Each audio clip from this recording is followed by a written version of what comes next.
Kakalan lang natin sa Manchester. Quick room tour. So, napunta na ako sa Manchester dati. Pero first time ko lang dito sa hotel. Of course, the ZOR. Hi! Ano lang siya? The typical hotel kapag UK. Connecting door na dyan yung kawork ko. So,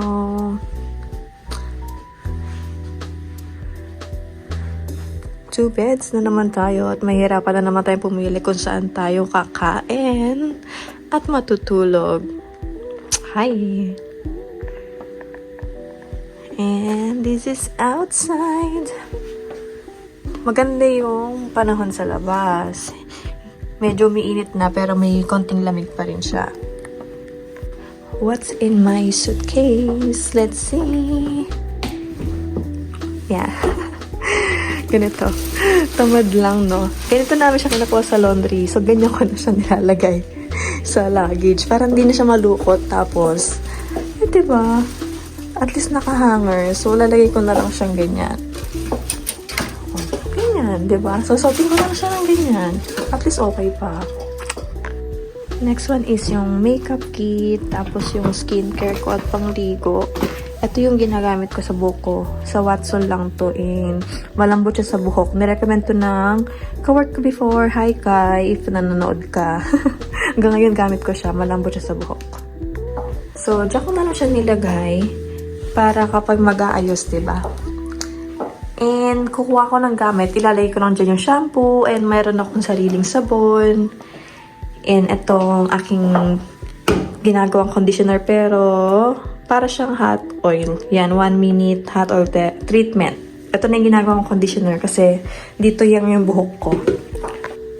Next one is ang ating food. Tingnan natin ang food. Pati ang ating food warmer. Dito ko na nilagay kasi wala akong lalagyan na ng food warmer. So, tingnan natin. Ano ba tong dinala ko? Niluto ko to pala. Kasi nga, ayokong gumastos at ayokong lumabas. Kasi sa Manchester naman, wala man ako masyadong pupuntahan. This is sinigang at ampalaya. Yan, niluto ko yan para at least lutong ulam naman yung kakainin ko. Tapos, nagdala na rin ako ng bread for breakfast tomorrow. Tira ko lang yan nung nakaraan. And my favorite snack from Japan. So, meron din ako mga snacks dito. Ayan. Mga snacks ko lang kukutin na hindi ko na tinatanggal talaga sa luggage ko. Dinatagdag ako na lang siya. And syempre, bigas. Yan. For 2, kain na siya ng bigas. Or ng lunch and dinner. Or if ever, dinner and then almusal. Depende kung anong gusto kainin. Meron din ako milk tea from Taiwan. Wala, di pala ako nakapagbaon ng choco po. Pero parang nagka-crave ako sa sa Starbucks kasi may Starbucks sa baba. So yan, ilagay natin sa ref. And nagbaon din pala ako ng tubig. Kasi syempre, if mag-iinit ako ng tubig, tapos kung magkasaing ako, kailangan ko ng tubig. May free naman sila na tubig dito kasi hindi kakasya sa akin. So, lagay ko lang sa ref. And lagay lang natin siya dito. Ito pala yung libre nila na tubig. So, hindi talaga ito kakasya sa akin sa 24 hours na layover. Simula nang tumira ako sa Dubai, hindi na ako masyado umiinom ng malamig na tubig. Ewan ko kung bakit. So, lagay ko lang siya dito para lumamig. Yan, para hindi rin masira. Tapos, nagdadala ako ng sarili kong tsinelas. And nandito yung mga charger, damit ko, bag, cup, and sapatos, and plancha if ever na aalis ako. Kasi simula nagpagupit ako, bumuwaghag yung buhok ko talaga. So, kailangan ng plancha. Pero hindi naman ako lalabas. If lalabas lang ako, parang bababa lang ako literal if bibili ako ng Starbucks kasi nga nag-crave ako sa Starbucks. Pero just in case lang na lumabas or ma-extend yung layover, at least meron akong damit. Yun. Magbibihis lang ako and magtatanggal ng makeup.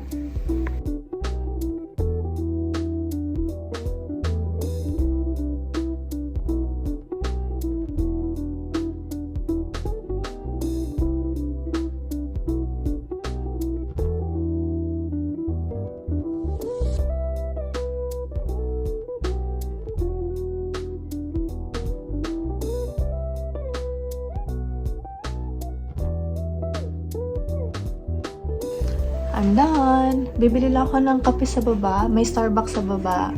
Yun lang. Tapos, akyat ulit ako kasi may snacks naman ako.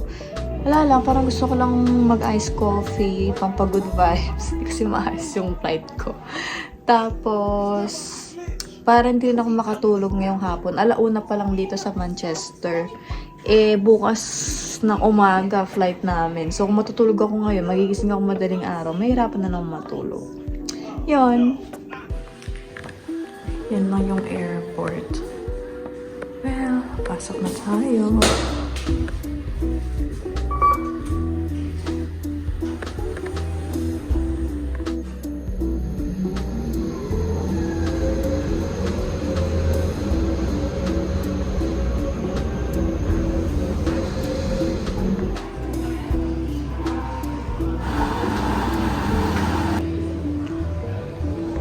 Nilibre tayo ng kape.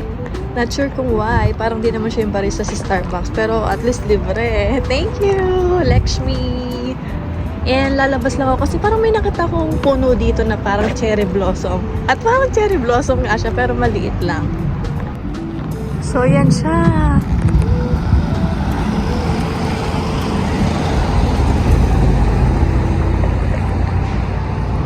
Cherry blossom nga siya. Nice, ang ganda. Lagi na ako nakita ng cherry blossom. Ayun na naman siya.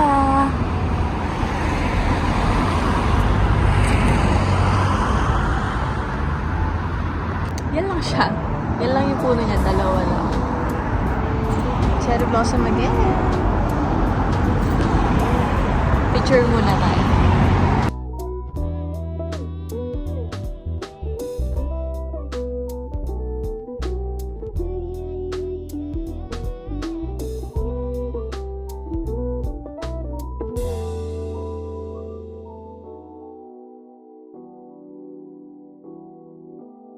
Hours na lang bago wake up call. Kaya maliligo na ako. Tapos habang maliligo is magkasaing na ako at init ko yung sinigang. So yung kulay ko, hindi ko na makakain. Kakainin ko na yon pagdating ko ng Dubai. Hindi na siya masisira kasi nasa ref naman. So yun. Yun ang buhay kapag di lumalabas sa layover. So, tinransfer ko na dito yung sinigang. Konti na lang sa baon niya. And may tubig na rin yung ating food warmer. Dapat may tubig siya. Kahit sa gripo lang yan, okay lang yan. So, pati ng sinigang bago ako maligo. Para after maligo, ready to eat. And ito, bigas, isang takal nito ng bigas at isang takal din ng tubig. So, ganun ko siya i-balance. Hindi ko siya sure kung ganun talaga, pero so far nag-work naman siya. Maganda yung pagkakaluto niya pag balance yung water at bigas. Parang nagluluto ko lang sa rice cooker, ganun. So, ayan. Hinugasan ko na rin tong bigas bago ko siya ilagay dito. And, takpan. Nabili ko lang to sa Shopee. 4 to, pero masyado kasing malaki, tsaka kanin at isang ulam lang naman lagi yung binibili ko or dinadala ko. And close. And kapag nagli-layover, tingnan yung saksakan iba. Lagi akong may dala na mga adapter. Yung universal, iba-iba. So, eto, katulad nung sa Dubai. Yan. Saksak natin. Diba? Hirap. And, there. Turn on. Hindi natin. So, maliligo na ako habang hinihintay yung food.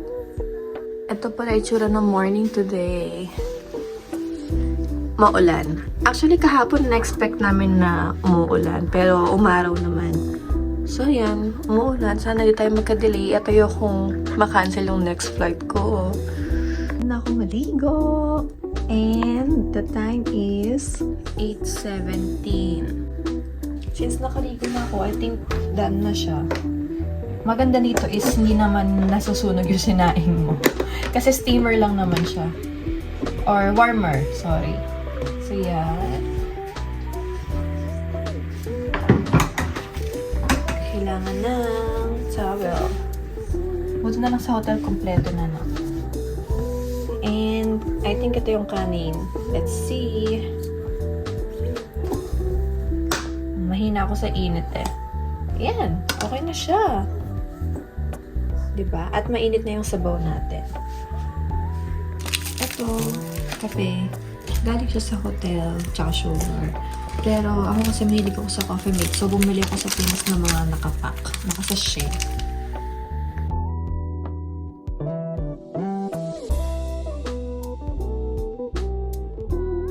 So, yan na siya. Ang ating kape. So, tatawagan ko muna ang aking anak. Kahit saglit lang. And meron akong bakon na disposable. Meron akong baon na yung nahuhugasan kaso na-confiscate yung tinidor kasi nakalimutan ko na nalagay ko siya sa cabin bag ko. So, yun. Kain!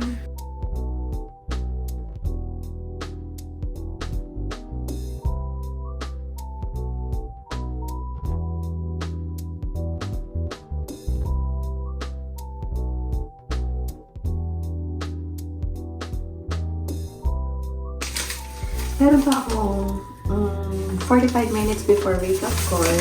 Maglalagay mo ako ng mask kasi hindi ko nakapaglagay kagabi. Nilagay ko siya sa plastic kasi kahit na may parang zip siya dito, ziplock, kumakatas pa rin yung ano niya, liquid niya. So, nilagay siya sa plastic. So, lagay na natin. Mga 15 minutes lang. And then, mag-start na ako mag-ayos. Para hindi ako magmadali mamaya. Ito, binili ko to sa Japan, sa Bangkok, pero Japan brand siya.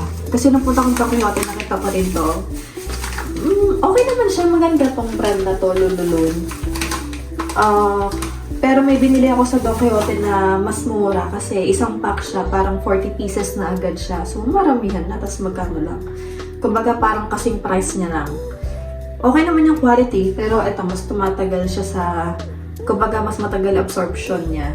Yung binili ko is mabilis lang, which is, ginagamit ko siya kapag normal days. Ito naman kapag may flight. Mahilig ako sa mask kasi nakaka-hydrate talaga siya na.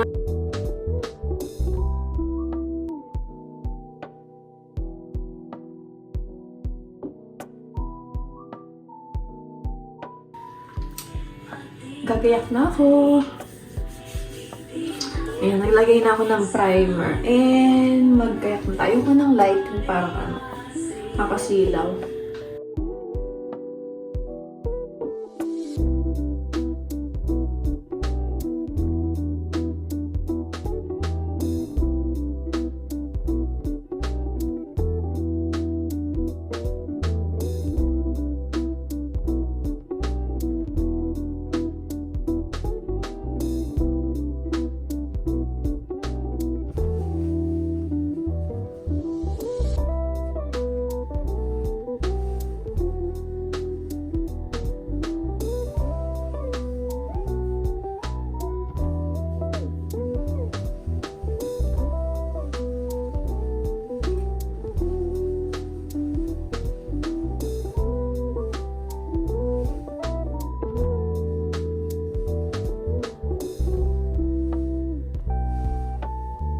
Ayun, I'm done.